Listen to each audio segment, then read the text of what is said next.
Hello everybody, Raven Knight here. Ladies and gentlemen, allow me to spin you a tale. No, this won't be a web of lies to get lost in. This summary is guaranteed to be smooth as silk, woven together with facts and excitement by yours truly, and other very bad spider puns. Yes, folks, I called it from the start. The Jorogumo has returned, as well as quite a few other things this new title update, and I want to thank every one of you who joined me in watching the Warrior's Den to hear all of these new exciting updates. I had a great time, and I hope you did too, but I know how it is, guys, right? Things happen, you get busy, you got work or school, you can't sit through a 2-hour-long stream. I understand, and don't worry, I'm here to help you out. We're going to be very quick and summarize everything coming in the second half of Season 3, so let's not waste any time and get right into it. Starting with the lore. To start off, let's talk about this lore. So it turns out I was exactly right. Lady Saori has become the Jorogumo, the legendary spider yokai that originally fought alongside Maiko 3 years ago. Now, some of you might be asking, Raven, what's a Jorogumo? I'm glad you asked. Check out this video I made 3 years ago on the Jorogumo specifically so you can learn all about this legendary yokai, what they are, where they come from in Japanese mythology, and why we're seeing one here. After you watch that, come back and finish this video, or finish the video and go watch it, whatever works for you. Coming back around, this journey is kind of interesting to me because I knew that Saori was probably related to the Jorogumo some way, probably was a Jorogumo, but I'm wondering how she was a Jorogumo, but again, we'll talk about that later. We'll probably talk about that in my analysis of the hero skin, but again, all coming back to that. Coming back around, we have Yoshiro. Yoshiro, the son of Lady Saori, has returned from his journey to prove himself, and he's discovered the carnage and horrors left behind in his mother's wake. Using his family heirloom, the Momono dagger, he must slay and destroy all the yokai in his way, and hopefully seal away his own mother before the spirits of the yokai overwhelm and consume him. I'll have to read and analyze his official lore when it comes out and give my full thoughts on it then, but for what we have here, it's a little confusing, actually. I mean, it's not bad, but it's just a little confusing. Honestly, Maiko's, I feel, was way better put together, but who knows? Maybe a full read of his story will reveal something I missed. Who knows? We will get there. But moving on, let's talk about the obvious hero skin, Yoshiro the Damned. The Orochi hero skin, and I'm going to be honest, leaving the lore aside, the skin looks really, really good. It's very clear that they took some anime references here, probably some Demon Slayer references because it's so popular right now. If you look at the left arm, it looks very demonic and twisted and evil with demon faces and eyes on it. Very nice touch, very cool. It definitely looks more monstrous and vile than Maiko, and that is to its credit. I think it looks really nice. And you also have the mask, which you see a little bit of corruption there. I definitely think it's a strong hero skin. You see the Momono dagger hanging from his back. The blade itself looks demonic. I think this is well worth getting. This is a fire hero skin. It looks absolutely goated. I love it. Definitely get it when it comes out. I know I will be. And then the game mode. All right, guys, so let's talk about this. This game mode is Rise of the Jorogumo. This is our Halloween game mode of the year. Now, if you played Web of the Jorogumo 3 years ago, you already know what kind of game mode we're going into because it's pretty much the same thing, but there are a few twists this time. Firstly, the event is going to be broken into 3-week phases. Each week, the challenge is going to get a little bit harder. Here's how it works. You and your team will be guarding Yoshiro as you escort him to fight and slay the Jorogumo through 4 checkpoints. At each checkpoint, you will have to fight yokai possessed samurai enemies to progress. Yoshiro himself gives off an aura of healing for you, so you can heal by standing near him. After passing through all 4 checkpoints, you'll face the Jorogumo, who has her own style of fighting and attack, and you'll have to kill her with Yoshiro to win. If Yoshiro dies, or all of your team are KO'd, then you lose. However, in week 2, the game mode changes slightly. This time, all of the enemies you fight will have unblockable attacks, and Yoshiro's aura of healing is reduced.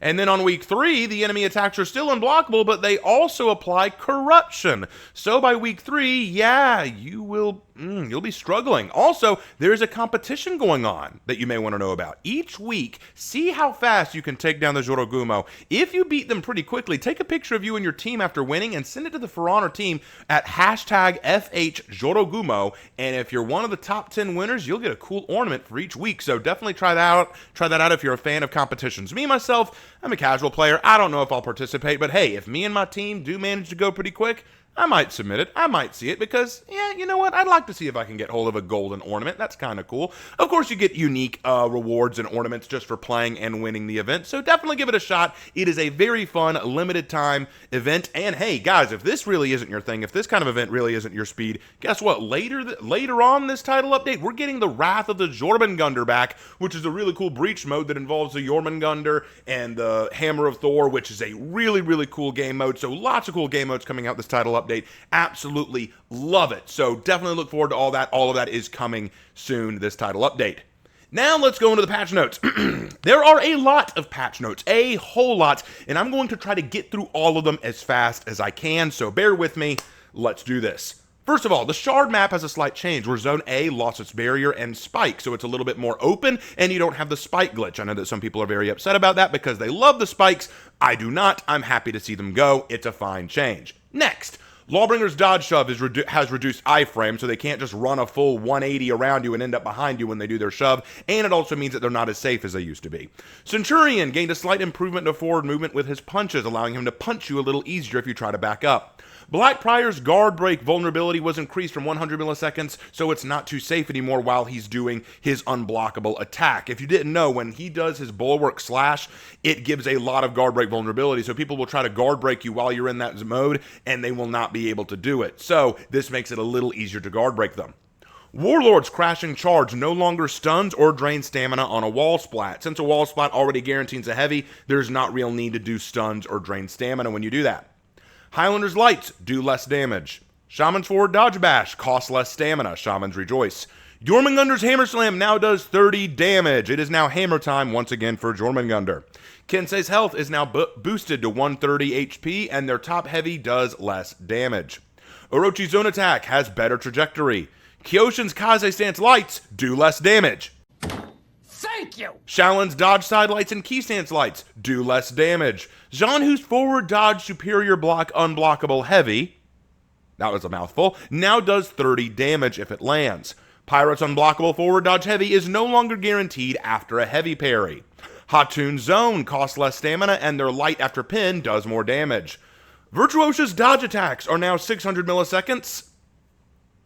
What, were you expecting more? That's it. That's all Virtuosa gets. Again, I don't think that's enough, but okay. Conqueror's Roll Catcher was buffed to actually work because a lot of people complained that his Roll Catcher, while it existed now, didn't really do its job. So, hey, maybe now it'll work. And finally, Jormungandr, Shinobi, Shaolin, Hatoon, and Conqueror now have 200 milliseconds of guard break vulnerability on a forward dodge heavy, meaning that they cannot safely just rush forward and hit you with a heavy that they can then feint out of and catch you with a guard break. Not happening. They actually have some vulnerability now. All of these changes, with the exception of the Virtuoso one, I think are pretty good. I even asked in a poll during the stream if y'all thought this was a W or an L set of patch notes. The vast majority of the community said it was definitely a W. These all feel really good and very necessary. Again, they aren't big changes, but I don't think we needed big changes. What we needed were small changes to help the quality of life of the game, and I think these is a good direction to go. They also brought up the testing grounds. They said that they're still looking over the results of the testing grounds and all the feedback and deciding what they want to do with that, but overall they can say that one thing that they're going ahead and moving forward with from the testing grounds was the changes to Revenge. Now Revenge feeds based on damage done, and I think that is a good change. They said it flowed very, very well, and it was necessary, so I think that works out incredibly well. And yes, guys, I did all of that from memory, so if I missed any one of them, I'll go ahead and post it and edit right now. Awesome. All right, and guys, if you have any questions or comments or concerns about any of this, let me know down in the comment section below. Would love to hear your thoughts. But before we go, and before I let you go, now that I'm done with everything, I wanted to say three things. Number one, I want to thank all of you for coming to these Warriors Den streams that I do. It really means a lot to have so many of you there. But I do want to say that now that I'm back in teaching, now that I'm back in the classroom regularly teaching classes and working there on a regular basis, it's going to be a lot more difficult for me to take time off to do these Warriors Den streams. So I'm not saying this is the last one, but you may not see as many of them as I used to. And if this is the last one, God forbid, then I want to thank you all so much for always being here and join me for these. It means the world that you take the time to watch them with me. It really helps the channel. It really fills me up, and I want to thank you all so much for doing all this with me. Number two, I want to thank the For Honor crew and the development team for always making such fun things and fun updates for this game that I've loved for so long. long. It's a game that I'm still passionate about, even after 9 years of existing, and I want to keep playing it for much longer. People keep asking me, do you think we'll get a year 10? Do you think we'll get a year 10? We absolutely will. I'm almost certain of it. I guarantee we're going to get a year 10. I don't know what'll be in it, but I'm very, very excited, and I think we will get it. So please keep this game going no matter what, even if I'm teaching, even if I can't stream or make as much content as I used to. I am so happy to be part of this game and a content creator for it. Thank you guys and the For Honor team so much. And finally, let us all have a moment of silence for JC, who died due to the Jorogumo.